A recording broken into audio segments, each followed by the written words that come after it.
தாய்மாமனில் அழகர் பூங்குடிக்கிட்ட, எந்தாடி உன்னைய நான் மட்டும் வந்து காப்பாற்றலைனா உன் நிலமை என்ன ஆயிருக்கும் தெரியுமில்ல அப்படின்னு சொல்கிறாரு. அதுக்கு பூங்குடி, நீ வரலைனா, நீ வந்து என்னை காப்பாற்றிட்டன்னா நீ பெரிய ஹீரோன்னு நினச்சிட்ருக்கியா? நீ எப்பயுமே வில்லன் தான். வில்லன் மட்டும் இல்லை, வில்லாதி வில்லன் நீதாண்டா அப்படின்னு சொல்கிறாங்க. இதை கேட்ட அழகர், உன்னை வந்து காப்பாற்றிட்டு வந்திருக்கேன், அப்போ கூட கொஞ்சம் கூட நன்றி இல்லாமல் பேசுகிற பார்த்தியா அப்படின்னு சொல்கிறாங்க. அதுக்கு அழகர், நீ என்னை காப்பாற்றிட்டா நீ தான் எல்லாமே பண்ண மாதிரி நினச்சிட்ருக்கியா? நீ வரலனாலும் நான் ஜெயிச்சிருப்பேன்டா. என்ன கொஞ்சம் சிரமப்பட்டிருப்பேன், அவ்வளோதான். நீ காப்பாற்றினங்காட்டி பெரிய ஹீரோன்னு நினச்சிட்டு அதை வச்சு என்கிட்ட அட்வான்டேஜ் எடுத்துக்கணும்னு நினச்சிக்காத அப்படின்னு சொல்கிறாங்க பூங்குடி. அந்த கருங்கல் பாண்டிக்கு உனக்கும் பெரிய வித்தியாசமெல்லாம் கிடையாது. அவன் என்னை கூட்டிகிட்டு போய் கெடுக்க பார்த்தான். நீ என் கல்யாணத்துக்கு முன்னாடி என் வீட்டுக்கு வந்து என் அனுமதி இல்லாமல் என்னை தொட்டு தூக்கிட்டு போய் எங்களை அவமானப்படுத்தின, அவ்வளோதான் அப்படின்னு சொல்கிறாங்க. இதை கேட்ட அழகர் எதுவும் பேசாமல், இவளுக்கு இவ்வளோ பட்டும் போதும் எவ்வளோ திமிரு இருக்குன்னு பாருங்க, இவளெல்லாம் அங்கே அப்படியே விட்டுட்டு வந்திருக்கணும் அப்படின்னு சொல்லி மனசில் நினச்சிட்டு வெளியே போயிடுறாரு. அழகர் சுருளிக்கிட்டேயும் சூனாப்பானாக்கிட்டேயும், என்னடா நினச்சிட்ருக்கீங்க? நீ என்னோட கூட்டாளிகன்னு நினச்சிக்கிட்டு இருந்தா நீங்கள் எல்லாம் சேர்ந்து இந்த கல்யாணத்தில் போட்ட ஆட்டம் ஒன்றும் சரியில்லை அப்படின்னு சொல்கிறாரு. அதுக்கு அவங்க ரெண்டு பேரும், இல்லைப்பா, அப்புறம் நம்மக்கிட்ட அவ்வளோ தூரம் கெஞ்சி கேட்கும்போது நம்ம என்னையா பண்ண சொல்கிற அப்படின்னு அப்படி சூனாப்பானா. அதை கேட்ட சுருளி, ஆமாம், இவங்கிட்ட பேசி சொல்லி புரிய வைக்க முடியாது, வாடா போகலாம் அப்படின்னு சொல்லிட்டு அவங்க ரெண்டு பேரும் போயிடுறாங்க. நாளைக்கு எப்படி இருந்தாலும் இங்கே தானே வருவீங்க, அப்போ வச்சுக்கிறேன்டி மாப்பிள்ளைகளா உங்களைய அப்படின்னு சொல்கிறாரு அழகர். தேன்மொழி பூங்குடிக்கிட்ட, அண்ணி, அங்கே ஃப்ளாஸ்கில் கட்டங்காப்பி போட்டு வச்சுருக்கேன், குடிச்சிட்டு கிளம்புங்க அப்படின்னு சொல்கிறாங்க. அதை கேட்ட பூங்குடி சரின்னு கிச்சனுக்குள்ளே வராங்க. தெய்வானை இதை உள்ளேருந்து பார்த்துட்டு அந்த காஃபி எடுத்து கீழே ஊற்றிடுறாங்க. உள்ளே போனோடனே ஃப்ளாஸ்க் எடுத்து பார்க்கும்போது ஃப்ளாஸ்கில் எதுவுமே இல்லாதனால பூங்குடி பார்த்துட்டே நிற்கிறாங்க. என்ன தேடிட்டுருக்க அப்படின்னு கேட்குறாங்க தெய்வானை.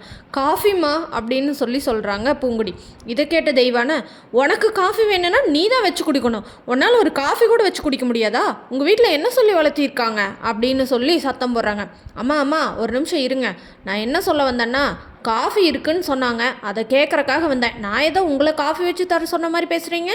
அதுக்குள்ளே தெய்வான உடனே அழுது மீனாட்சியை, மதினி இங்கே வாங்க மதினி அப்படின்னு கூப்பிட்றாங்க.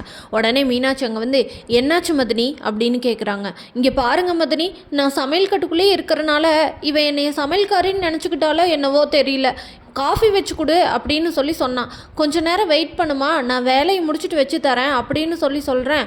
அதுக்கு உடனே, எனக்கு இப்போயே வேணும், உங்களுக்கு வேறு என்ன வேலை, காலையில் எந்திரிச்சோன்னே எல்லாரும் காஃபி குடிப்பாங்கன்னு தெரியாதா அப்படின்னு சொல்கிறா. பார்த்தீங்களா மதினி, இவளுக்கு கொழுப்ப இவளை வைக்க வேண்டிய இடத்துல வைக்கணும் அப்படின்னு சொல்கிறாங்க. இதை கேட்ட மீனாட்சி, ஏய், உன்னால் சும்மாவே இருக்க முடியாதா?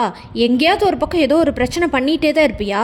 உங்கள் வீட்டில் எப்படி நடந்துக்கணும்னு உங்கள் அம்மா உனக்கு சொல்லி தந்து வளர்க்கலையா அப்படின்னு சொல்கிறாங்க.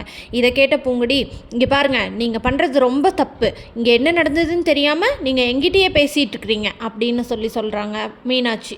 பூங்குடி, மதினி, நீங்கள் இவளுக்கு கொஞ்சம் ரொம்ப ஓவராக தான் இடம் கொடுக்குறீங்களோன்னு தோணுது, இவளை வைக்க வேண்டிய இடத்துல வச்சா தான் இவ அடங்குவா அப்படின்னு சொல்கிறாங்க.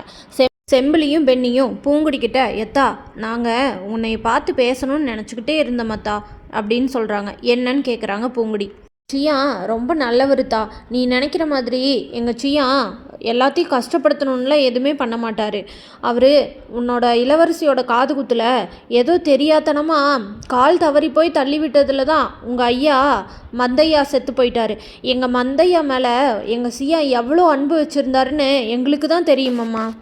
நீ தயவு செஞ்சு எங்கள் சியானையும் எங்கள் சியா குடும்பத்தை பற்றி புரிஞ்சுக்கப்பாரு. இனிமேல் அவங்கள அவமானப்படுத்தணும்னு நீ எதுவும் செய்யாத அப்படின்னு சொல்கிறாங்க. அதுக்கு பூங்குடி, எனக்கு எல்லாம் தெரியும், அந்த நேரத்தில் நான் சின்ன பிள்ளையாக இருந்தாலும் எல்லாம் என் கண்ணு முன்னாடி தானே நடந்தது.